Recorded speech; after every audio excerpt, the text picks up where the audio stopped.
is the Celebrity Afterlife Report podcast.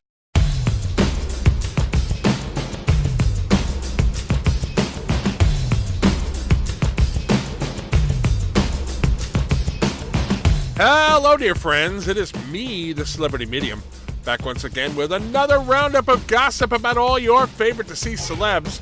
This is episode number 118 of the report, and I have to say, no matter how many of these I do, I never fail to be surprised by what goes on in the next world. There's a never-ending supply of stories to tell and only a limited amount of time to tell them, so without any further ado, I will dive right into the deep end of the pool.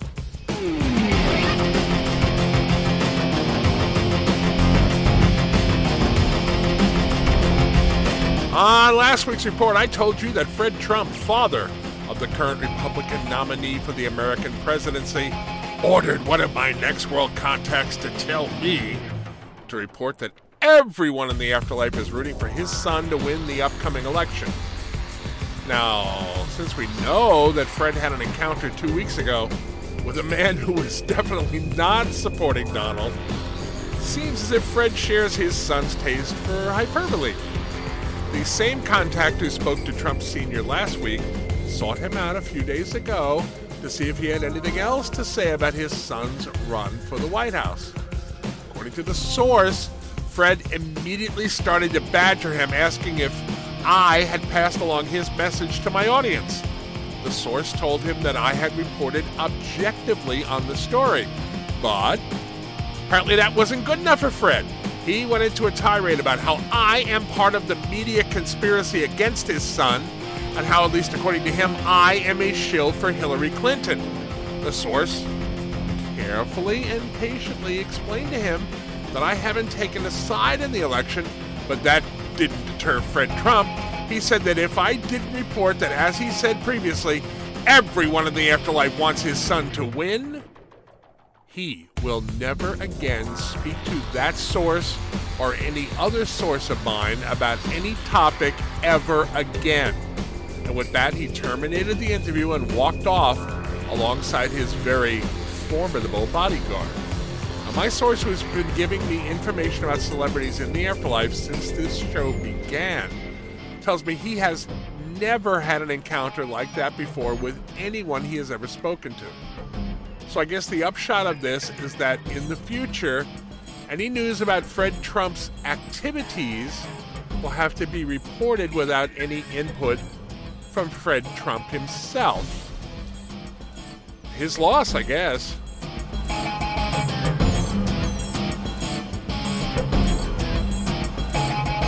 It has been about a year since we last heard anything about Mao Tse Tung, the former head of the Chinese Communist Party from 1949 until his death in 1976.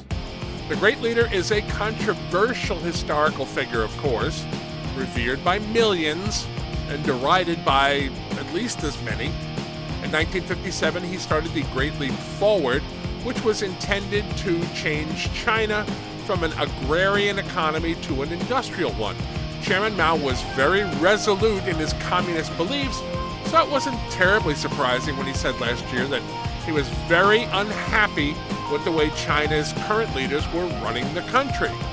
It did come as a shock, however, when he said he thought they should all be lined up and shot for deviating from the party line. Sheesh. Now, since that outburst, however, it seems as if Mao has calmed down at least a little bit. Next World gossip columns reported that he was spotted recently in a karaoke bar. The story goes that Mao was a bit tipsy and was convinced by the friends he was with to get up and try his hand at singing. Now, many in the audience didn't recognize him, but the ones who did were shocked to see one of the formerly most powerful men in the world taking the stage. The chairman, stories say, has been studying English of late, and after a few stumbles, he launched into a game, if not entirely on-pitch version of a famous tune. When he finished, he took a deep theatrical bow to the applause of the crowd and promptly fell off the stage onto a table in the front row. Fear not, dear leader was helped to his feet and was not injured. He left soon after with his entourage in tow. Okay, I'm sure you're dying to know, so I'll tell you that the song he gamely tackled was Desperado by the Eagles.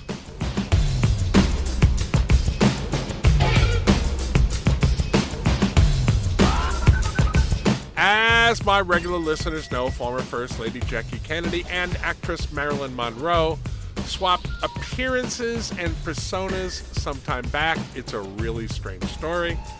After a TV courtroom show appearance, Marilyn agreed to go back to being herself, but Jackie was allowed to continue impersonating the blonde bombshell. Now, even before all that craziness happened, Jackie had taken up with former President Ronald Reagan, and Marilyn, the real one, was dating Jackie's earthly plane hubby John F. Kennedy, of course, another former president. Now, if what a source told me over the weekend is correct, JFK may be angling to get himself a second helping of Monroe. The source happened to be in the locker room of the gym he shares with Jack. The source was coming off the racquetball court right about the time when the president was about to go on it. He tells me he overheard the president talking to a friend about the whole switcheroo situation with his former wife. Jack confided in the friend that he had gotten tired of Jackie prior to her impersonation of his current girlfriend, but now that she was a dead look-alike of Monroe, complete with newly enhanced breasts, he was kind of wondering what it would be like to get both of them in the sack at the same time. He changed the topic abruptly when he realized that my source was in the room and could hear him. Before that happened, however, he laughed at how he was sure he could pry Jackie away from, quote, that old fart Reagan, unquote. Okay, at this point, this is just locker room talk a la Donald Trump's bragging to Billy Bush. But, you know, in the afterlife, things have a funny way of turning out. So we shall see what happens.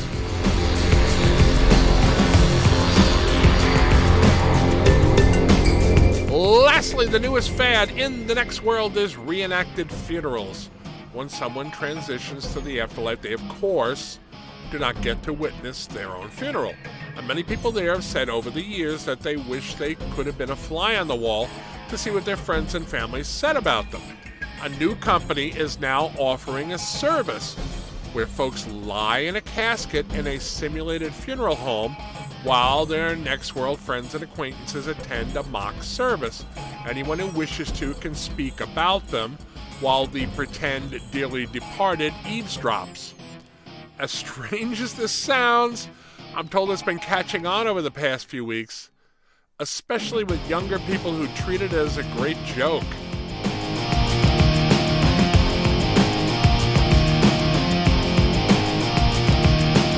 All right, I think I'm done here for now. Time to lock up the Celebrity Afterlife studio for this week. Please join me here again next week when I'll have another roundup of the latest gossip about all your favorite deceased celebs. I'd appreciate it if you would share with your friends and family the fact that the report is available for free on iTunes, in the Google Play Store, and on K-Chung Radio 1630 AM in Los Angeles. I am the Celebrity Medium. Thanks for listening.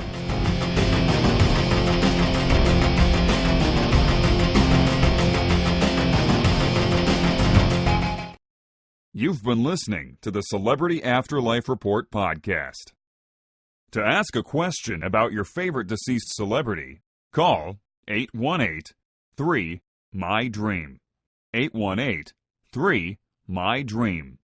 818-369-3732.